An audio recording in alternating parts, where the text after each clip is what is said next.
cuánto me abstraje, pero espero no haber sido muy atrabancada.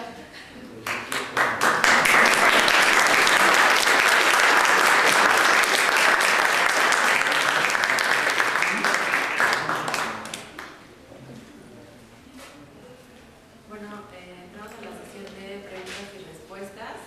Sí, sería muy interesante que plantearan las cuestiones que tengan, ya que han asistido a las conferencias de este año. Entonces, pues yo creo que una nota, preguntas y respuestas. Y pues, adelante.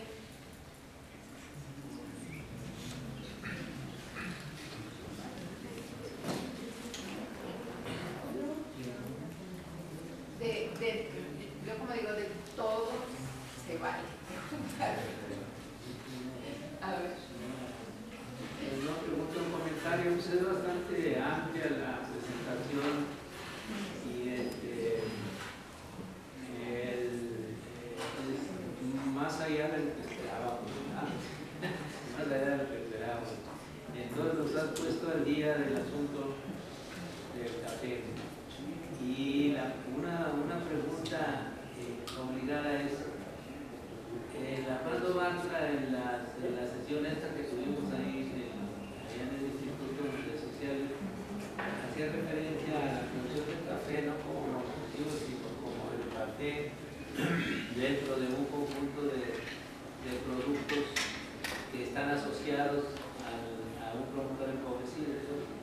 Digamos, una persona que tiene un cafetal que es de media hectárea, pero al mismo tiempo tiene otra media hectárea de maíz, combinado con frijol, en fin, productor muy pobre que tiene esas características. Entonces, que no son pues monoproductores, porque les fue como en feria los del Socorro, que me acuerdan de esa crisis, que eran monoproductores. En la parte de los ejidatarios que tenían solamente el café como única opción de sobrevivencia, pues salieron reventando a la hora de que el café declina el precio del café y entran en una crisis brutal. Creo que eso ya no volvieron a producir café, y en cambio los más resistentes eran los otros más pobres que tenían cultivos combinados, ¿no? Y eso tú lo has visto en campo, ¿no? Sí, esa era una pregunta de los otros cultivos. Sí, mire, efectivamente, ¿qué pasó? Durante el auge, sobre todo en los 70, una política de Mecafé fue ampliar la producción del país, fines de los 60, 70, y entonces como política fue que se centraran en el café.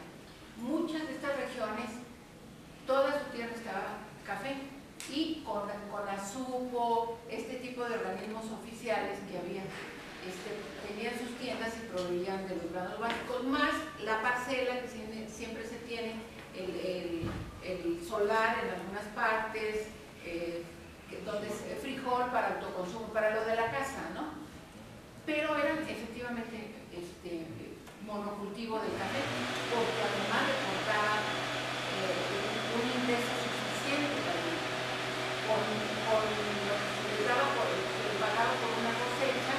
En aquellos años vivían todo el año y arreglaban la casa, hacían su casa, que un productor de 5 hectáreas, incluso con 3 hectáreas, tenía buen nivel de vida. Pero la crisis cafetalera viene no solamente el cambio de política social del país hacia esas regiones, sino también la crisis del país. Viene la crisis del mercado mundial del café, y entonces se empieza a ver que no era suficiente, y empieza a empobrecerse y empieza a sufrir el impacto del deterioro del precio.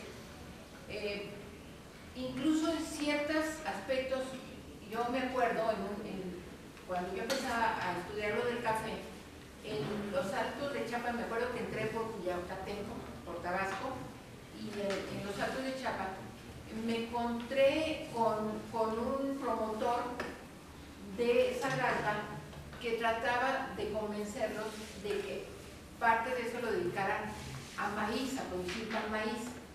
¿Sí? Fíjense, estamos hablando de que todavía no se venía la crisis fuerte, ya estaba viéndose. Pero entonces el pequeño no entendía por qué maíz, ¿no? Y por qué si esto me está dando buen ingreso. Entonces, una política de años oficial de hacer zonas de monocultivo del café para posicionarse en el mercado internacional, claro, ¿qué capitales nacionales operaban ahí? La de los Fernández, los capitales de los alemanes en Chiapas, todavía no subsisten, los de Jicotepec, de Juárez, en Puebla, ¿sí?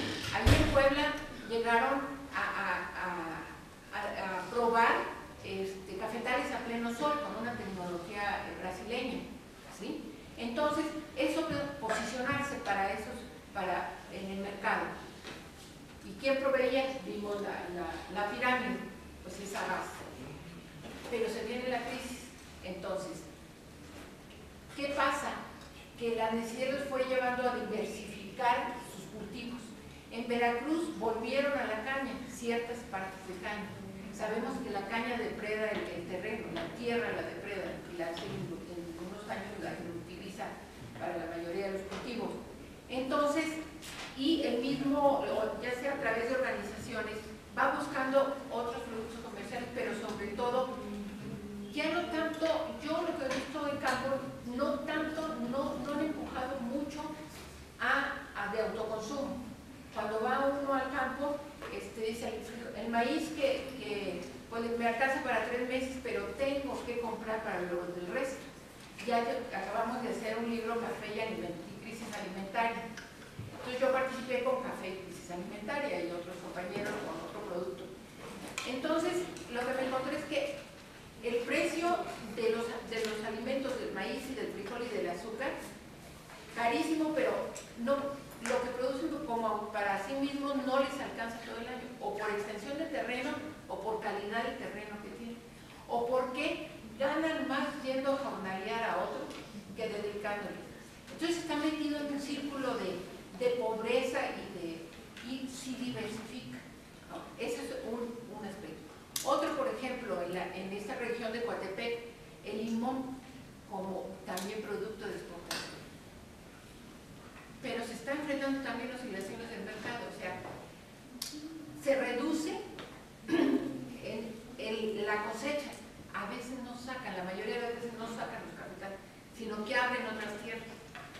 Y por ejemplo, en esta cosecha, que no hubo café, 2002 no hubo café, a veces el ciclo de la planta da un año sí y un año más, ¿sí? Pero ahora por cuestiones climatológicas, heladas, vientos, no sé qué, y los cafetaleros en el país no hay café. Pues allí en esa zona baja mucho café, pero ya tenían mucho limón. Entonces, bueno, y subieron los precios. Hay buen precio. Fíjense, en 2008 que estuve yo en la zona de campo, estaba el kilo de cereza a 2.50. Y decían, no, si nos dan 8 pesos, si bien. Esto se lo están pagando a 11 pesos. Pero el azúcar le subió 102%. Y entonces, esa relación. Pero entonces, ¿qué? Pues sí tenemos mucho café, vamos a ganar más con café, pero ya se le habían dedicado al limón. Cuando hay otro producto de exportación que esté en esta lógica de mercado de café. Y por otro lado, también, ¿cómo administran su vida? ¿Cuánto le dedico al maíz para comer? Yo lo que me encontré es que no les alcanza para todo el año y tienen que comprar, pero lo tienen que comprar caro cuando están recibiendo más por el café. Es un círculo de pobreza y que es un problema nacional que tiene que atenderlo la política nacional, y eso es lo que no se enfoca, no se tiene sus problemas de política socioeconómica, social y económica de la región. Y la diversificación, si se lo encuentra uno más asociadamente, pues de 2000, cuando ya se estaba superando esa crisis. Fue una crisis muy fuerte, de 2000 a 2002, cuando vimos allá la $45 a 100 libras, café verde, ya con la inversión de beneficiado y demás.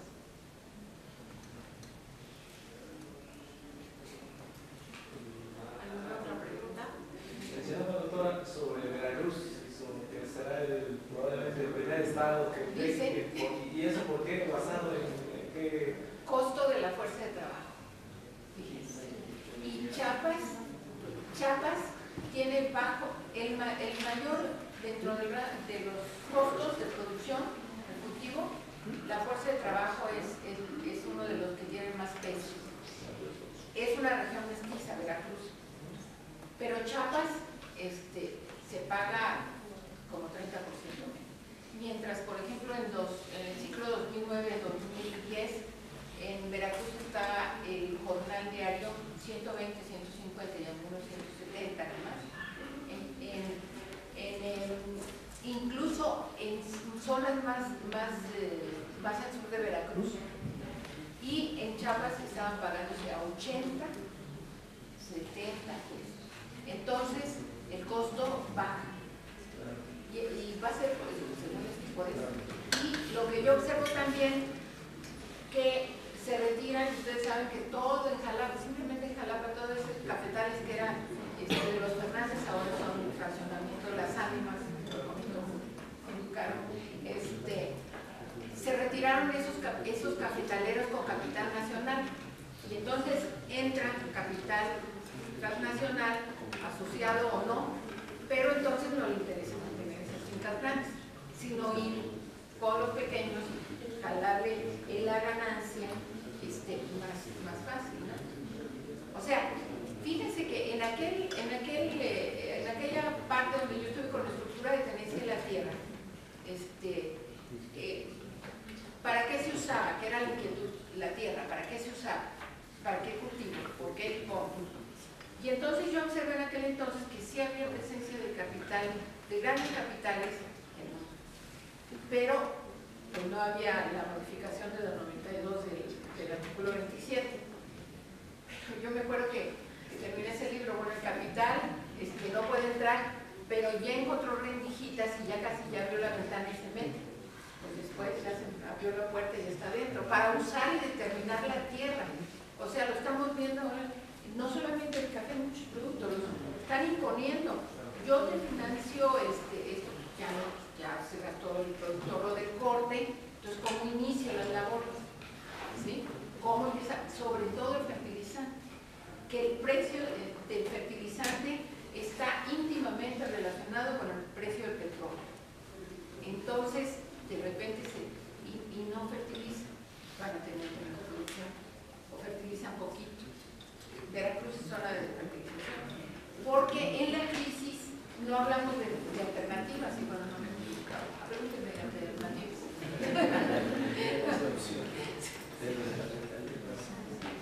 Que la crisis, la sobrevivencia.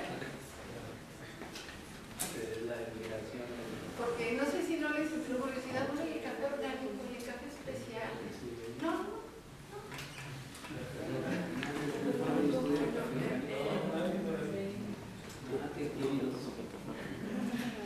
¿Qué tal, doctora? Soy María Juárez, alumno de posgrado.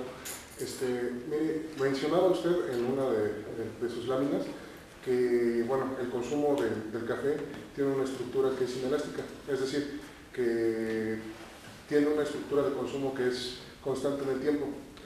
Esto, bueno, la lógica tendría que decirnos que por el lado del productor necesariamente tendría que tener un ingreso que tendría que ser constante.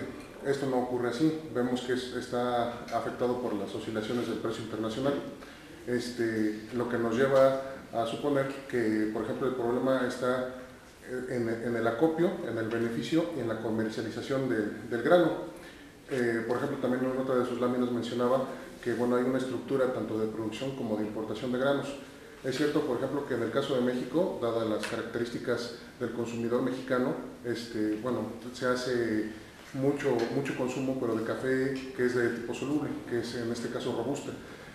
Como lo mencionaba usted ahorita en la última parte de su ponencia, refiriéndonos al café orgánico, como lo dice el doctor Bartra, En México es productor de café orgánico, pero como lo menciona el autor, es orgánico pasivo, no porque planee ser orgánico, sino por las mismas condiciones de atraso del sector hace que sea orgánico.